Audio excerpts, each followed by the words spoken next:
ভাইজান ভাইজান না, এখন খুব কান্নাকাটি চলতেছে।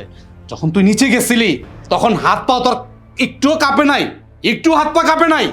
সে না ধরা খাইলে তো খবর আছে। আয় হীরা, ভাইজান হীরা। ভাইজান ভাবি কি ব্যাপার, তুমি ওর হাত ধরে আছো কেন? হাত ধরছি কি সাদে? হ্যাঁ, তুমি বাসায় থাকতে ও নিচে গেল কিভাবে? ওর নিচে থেকে আমি ধরে নিয়ে আসছি। এই, তোকে না বারবার নিষেধ করছি বাসা থেকে বাইরে যেতে না, তুই নিচে কেন গেলি? কেন গিয়েছিলি? ভালো করে জিজ্ঞেস করো, কই গেছিল জিজ্ঞেস করো, কই যেতে চাইছিল সে জিজ্ঞেস করো। এই, আমার দিকে তাকা।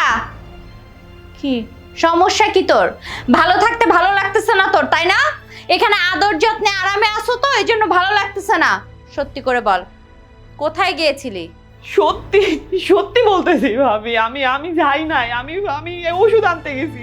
বোঝার চেষ্টা করো, আমার একটা সমস্যার লেগে। তুমি তো বুঝো একটা মেয়ে মানুষের কি সমস্যা। ও, সেটা আমাকে বললেই তো হইতো। আমি তো তোর মতো না যে আমি তোর জন্য কিছুই করব না।